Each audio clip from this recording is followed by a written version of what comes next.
அனைவருக்கும் வணக்கம். Welcome to my channel sign in Madurai. என்னுடைய யூடியூப் சேனலில் வந்து இன்றைக்கி ஒரு இம்பார்ட்டன்ட் மைல்ஸ்டோன். ஆமாங்க, நம்ம வந்து 500 சப்ஸ்கிரைபர்ஸை வந்து ரீச் பண்ணிட்டோம்.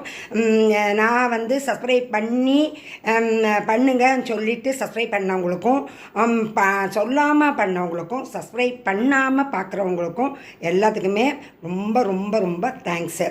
நான் யூடியூப் சேனல் ஆரம்பிக்க விட்டு நிறைய சேனல்ஸ் வந்து மில்லியன் கணக்கில் வியூஸ் போகுது, மில்லியன் கணக்கில் சப்ஸ்கிரைபர்ஸ் வச்சுருக்காங்க. நான் எல்லாத்தையுமே போய் பார்ப்பேன் என்ன டிஃப்ரென்ஸ்னு சொல்லிட்டு. யூஸ்ஃபுல்லாக இருக்குதோ இல்லையோ, மக்கள் வந்து அந்த ஃபோட்டோகிராஃபி அந்த பொழுது போகணும், அந்த ஒரு லாங் வீடியோவோ ஷார்ட் வீடியோவோ அந்த 10 நிமிஷமோ 5 நிமிஷமோ 3 நிமிஷமோ அவங்களுக்கு வந்து போர் அடிக்காமல் இருக்கணும். அப்படி கண்டென்ட் கொடுக்கறதுல தான் நம்மளுடைய சக்ஸஸ் இருக்குது. பட் வந்து நான் வந்து யதார்த்தமாக வந்து யூடியூப் ப்ரொஃபஷன் கிடையாது, பேஷன் தான். ப்ரொஃபஷனுக்கும் பேஷனுக்கும் நிறைய வித்தியாசம் இருக்குது. ஆனால் கூட நான் வந்து எனக்கு வந்து நான் எடுக்கிற வீடியோ வந்து எனக்கு வந்து ஒரு self content, self satisfaction, self happiness எல்லாமே கொடுத்துருக்கு.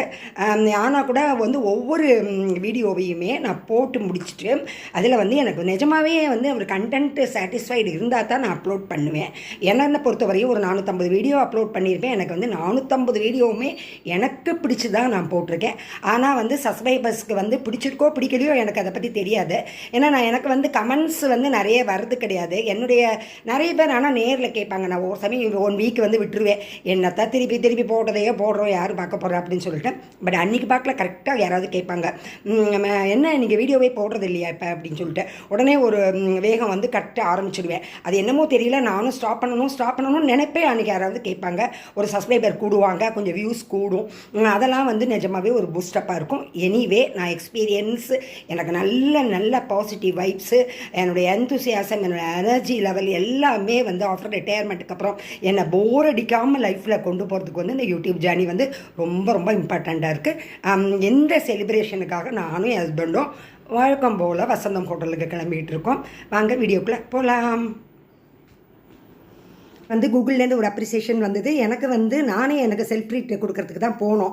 பட் வந்து லேட்டாக போனதுனால அங்கே பூரி தீந்து போயிடுது. பூரி சாப்பிடணும் தான் நான் மெயினாக போனேன். செஞ்சுட்டு ஒரு டீயை மட்டும் குடிச்சிட்டு கிளம்பி வந்தாச்சு. வர வழியில் ஒரு கேன்டீன் இருந்தது, அங்கே நான் வாங்கியிருக்கோம் ஏற்கனவே. பூரி, உருளைக்கிழங்கு மசால், அப்புறம் இட்லி, சட்னி, சாம்பார், 2 வடை. நம்மளே கொஞ்சம் ட்ரீட் கொடுக்கலான்னு போனால் கூட அங்கே நமக்கு வேணுங்கிறது இல்லை. ஆனால் எனக்கு அந்த வேணுங்கிறத சாப்பிடணும்னு ஒரு கிரேவிங்கில் போயிட்டு பூரி சாப்பிடாமல் வரதுக்கு எனக்கு இந்த டேயை முடிக்கிறதுக்கு எனக்கு இஷ்டம் இல்லை. ஒரு செலிப்ரேஷன்னா நமக்கு பிடிச்சதை சாப்பிட வேண்டாமா? எங்கள் வீட்டில் நான் பூரி சப்பாத்தி பண்ணதே கிடையாது, போடுறதும் கிடையாது. அதுபோல் சாம்பார், சட்னி, இதோட இன்றைக்கி டே சூப்பராக ஆரம்பிச்சிச்சு.